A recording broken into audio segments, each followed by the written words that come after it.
All right, all right, all right. 4 weeks, 1 month into the program. Good job. Way to go. You guys should be proud of yourself. It's very hard toughing it out online. Every week you have to come here, listen to me, yak, yak, yak, yak, talk, talk, talk, talk, answer questions, answer questions, answer questions, and then submit it all, make sure it's all great, and you get it in on time and wait for the next week. All right, so this week we're going to talk about the Fourth Amendment, and it's titled Law Enforcement and the Citizen on the Street, which is kind of interesting title, but it is what it is. Okay, so we have talked about the Fourth Amendment, and in the last chapter, if you listen to the end, right, there was a extra credit. So I don't know how many people got that right, but here's your answer. This is the most important amendment to law enforcement, all right? So under the Fourth Amendment, there are 3 distinctive levels of interaction between the police and the individual Joe Q citizen on the street. Okay, so when you see the police, either a consensual encounter is going on, detention, or an arrest. Is there any other time do you believe there's some interaction on the street? Yes, absolutely, okay? Because you're out there handing out stickers, you're stopping to talk to people, all kinds of stuff. All right, so consensual encounter, detentions, arrests. Anytime you make a stop, anytime, stop and talk to somebody, oh my gosh, what did they do wrong, right? It's not maybe a citizen asking for help, get lost, direction. You see a cop, oh my gosh, let me get my phone out because something bad happened and I want to be the cool one to get it on video so I can post it and everything else because every cop's bad, right? It's really sad that people think that. All right, so I was out and about driving around in my black and white police car with my police uniform on, driving around, and there's my brother's auto shop. I'm like, oh, I haven't talked to my brother in a while. I wonder if he's around. I go up, and I see him. He comes outside, talks to me for a little bit. I am standing against my police car, arms crossed, my legs crossed, leaning back, mind you, okay? My brother's across from me. We're chit-chatting, chit-chatting, chit-chatting. All right, gotta go. Tell mom hi. All right, I love you too. Be safe. Bye. Right, back in the car, back driving around looking for bad guys or trying to prevent crime or keep the peace in the public. All those wonderful things we do. Okay. Later on that day, it's time to get off. I have to go pick up my daughter from school.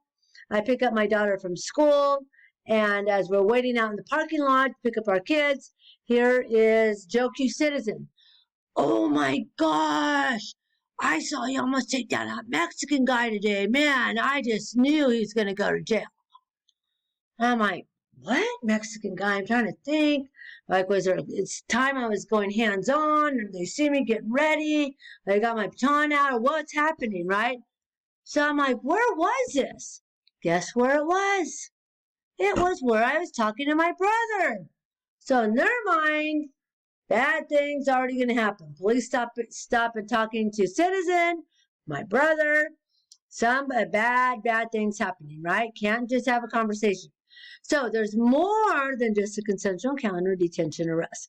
However, we're going to start with this. Consensual encounter means that you need consensual encounter, meaning anywhere, anytime, any place, right? Go up to Joe Q citizen. He's in the park. You walk out up to Joe Q citizen. Hi, how you doing? I'm Officer Gonzalez, and I see you're sitting here in the park. Joe Q citizen gets up, walks off, and shows you that he absolutely knows what his middle finger looks like. So he's going to demonstrate that he knows what the middle finger looks like and show you, okay? Whoa! What do we have there? Can Joe Q citizen, under those set of circumstances that I just gave you, consensual encounter, detention, or arrest, can he walk away from me under that scenario that I just given to you? Johnny or Sally, please answer the question. Okay, so there's your assignment. Ms. Gonzalez is asking the first question, and what do I think? Okay?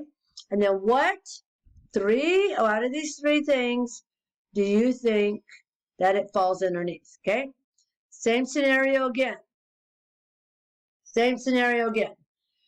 I see Joe Q Citizen in the park. I could talk to Joe Q Citizen. Again, they showed me the wonderful demonstration that they know what the middle finger looks like, and they're going to now demonstrate to you that they know what the middle finger looks like. Okay? He now or she walks up, right? And now you're walking next to him. You're all walking together. How you doing, Joe Q Citizen? FU, showing you he knows all this great vocabulary that he has, including 4-letter words, right? F this, F that. Oh, okay, Joe Q Citizen. And you continue to walk across the park with him. Okay? Asking him questions, doing like that. Consensual encounter, detention, or arrest. Which one is it? Okay? All right. So, obviously, as I continue on through this module, I'm going to have to tell you the answer. So hopefully you answer and then continue on like, oh, I didn't know that. So you didn't have to change your answer like, oh, it's this, even though you got it wrong initially. All you have to do is say, wow, I didn't realize that. And just say, I learned my lesson from Professor Gonzalez, and she's now told me this. And wow, I learned something. Look at that. All right, so same scenario now. You're walking with Joe Q Citizen.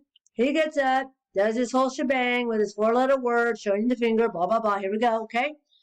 And now, as you're walking and talking with him, you notice his speech is slurred, his eyes are bloodshot, and as he's walking, his pants are starting to hang down around his waist, and lo and behold, he forgot his underwear that day, okay? So, based upon that, now that he looks like he is supposed to be at a colostomy or colonoscopy appointment, okay? Now that he looks like that, now do we have a little more for a detention and arrest, right? He's not intentionally showing that he's at a colonoscopy, man, I always butcher that word, colonoscopy, thank you, appointment. Eyes are bloodshot and watery, and now you can smell a little bit of alcohol coming from his breath. Do you now have a right to detain him? Why? Yes or no? Okay? So now, after that detention, you talk to him a little bit more, right? And he now has the inability to form complete sentences and or take care of himself or the safety of others. Do you have enough for arrest? Okay? What are your thoughts? What are your opinions? Okay, so let me get me out of here. Before the police may effect a lawful detention, the officers need to possess a reasonable suspicion of criminal activity. And you learned that in the last module. Yay! Let's just pass that right up because you already know that. We talked about Terry versus Ohio, right? Under Terry versus Ohio, you have the reasonable suspicion that crime's afoot, right? There's no ready test to determine a reasonable other than balance needs to search against invasion, which the search entails, right? Stop and frisk, a stop is less than an arrest, right? What? Oh, that's right. That's right. You're right. Thank you. That's right. Go ahead, play.